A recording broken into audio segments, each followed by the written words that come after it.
on this episode of The Engaging Marketeer, I want to talk about what is probably the biggest complaint about web design agencies and digital marketing agencies for that matter. You see, I've been in web design for a very, very, very, very long time. I think that was enough veries. I'm not quite sure. Maybe I had another one. Very, very long time. Because I built my first website back in 1998, which is a long time ago. Whatever point you're listening to this podcast or watching this podcast, that is a shit long time ago. 1998. And I've worked for many agencies over the years across the UK, including in-house, as many of you will know, in-house at Game. My first proper job in web design was as the in-house web designer for Game, or Electronics Boutique, as it was back then.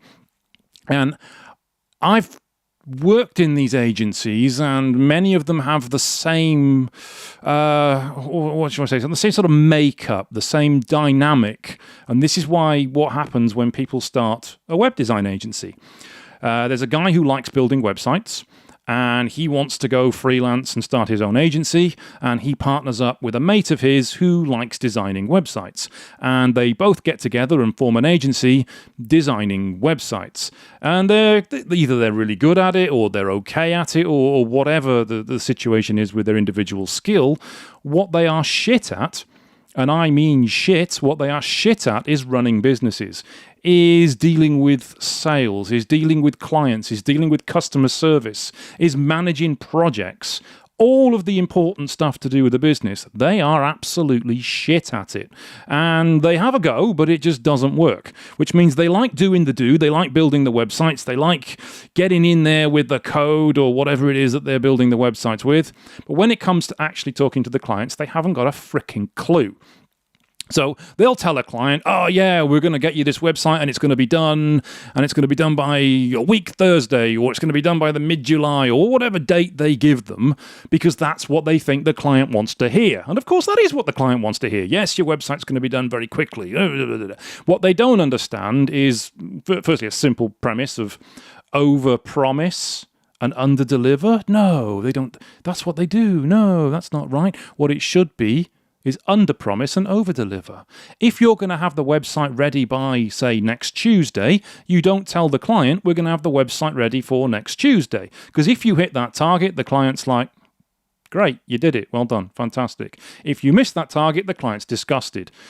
Whereas if you're going to have the website ready for next Tuesday, you tell the client, we're going to have the website ready for you by next Friday. Then, if you have the website for next Tuesday, the client is surprised. Whoa, brilliant, you've done something amazing. I didn't realize it'd be ready this quickly. Yeah, aren't we fantastic? It's the same result, just the client is really surprised about it.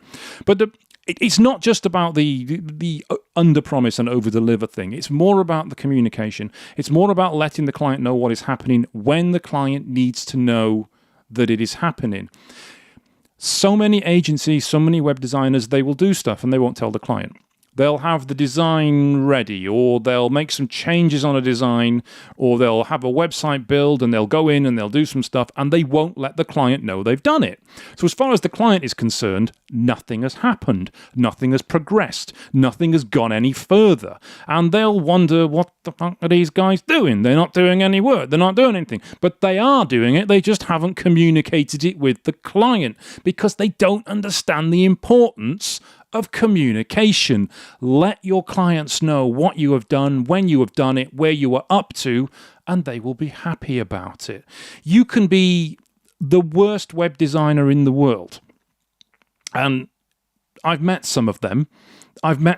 You can be the worst web designer in the world, but if you are good at client communication and you let your client know regularly what is happening, this is where we're at with this project, this is what I need from you, right? I've got that from you now. Thank you for sending that through. This is the next milestone in the project. This is when I'm going to have something ready for you, and you have it for them before that point. Here it is. It can be shit. Most clients won't even know the difference. Most business owners don't know a good design from a bad design. That's a different podcast rant. I have that rant on other podcasts. You may have heard it before. I will probably have it again. I'm not going to have that now. No, I'm not going to do that now. I'm not going to talk about shit web design now. But it really doesn't matter the quality of the web design, the quality of the skill, the experience, the ability. None of that really matters as far as the client experience goes. It's all about customer service. It's all about letting the client know what needs to happen, when it needs to happen, and how it needs to happen. And that is where most web designers fall down. That is where they fall down, because it's, as I say, it's usually a business with two people with the same skills, both like building websites. None of them like talking to clients. They don't really know what talking to clients is all about, so it absolutely falls foul at that stage. Now, I think the real problem with this is that when you're a business owner and you employ a web designer, you don't really know whether they're good or not. You don't know what their communication is like or not. You just want a website. Or rather, you don't want a website. You want the result that a website gives. You want the extra business. You want the extra gravitas. You want the extra leads. You want the extra inquiries. Whatever it may be, whatever your end goal is, that's what you want out of it. Now, when you pay your money and you get your website, and that doesn't necessarily happen, what's important is that you are being kept up to date by the web designer in question. And that's where it all falls down. Now, I have had countless conversations with business owners. And you may have experienced this yourself. Countless conversations with business owners who've come to me and said, I've had a website built by this company or this company, and I've tried to get something changed on the website, and they are not interested. They will not get back to me. I do not know what they were doing. They refuse to answer the phone. They will not reply to an email. Sometimes they say they're going to make a change, but they haven't done it. And I don't know when that's going to happen. And it is really irritating, really frustrating, and it's pissing me off. I hear that a lot. Quite often they use the phrase pissing me off.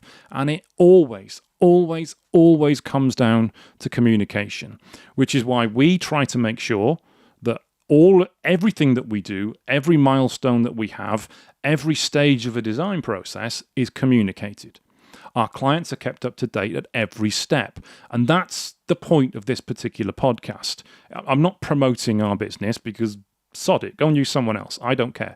I'm not promoting our business. It's about what you need to do in your business as well. Don't get hung up on the skill level, the deliverables, the design, whatever it is that you do. Do not get hung up on that. It's about the customer service.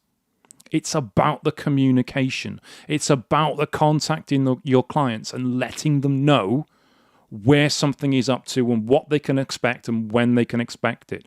The industry is irrelevant. I have just used web design for the purpose of this because that is the industry I'm in. It's the industry I understand relatively well. And digital marketing, search engine optimization, all that bobbins as well, which is important. But the key is the communication. So many businesses fail, not through lack of ability, not through lack of skill level, not through what they actually create. They can be brilliant at what they do. Absolutely brilliant. And I've seen some design agencies with the most talented people in them. So talented. Yet they still fail because they don't understand about communicating with the clients. They don't understand about what the client wants. And yes, it's a great design or it's a great result, but they want to know that, and they want to know when it's going to happen, and they want to be kept informed about when it's going to happen. That's where it all goes to shit. So this has been a bit of a weird podcast, really. I'm not quite sure if this has been helpful at all, but take it from this. Communication with the client is the single most important thing in your business. The single most important thing. Clients can excuse a lot. They can forgive a lot. But bad communication is not one of them. So this has been this podcast of The Engaging Marketeer. I hope it's been helpful. I've absolutely no idea if it has. If it has been helpful, leave me a comment. leave me a review, leave me a rating. If you're on iTunes, give me a rating. If you're on Google, YouTube, whatever, then leave me a comment and subscribe and share it if it's been useful as well. And I will catch you on the next podcast.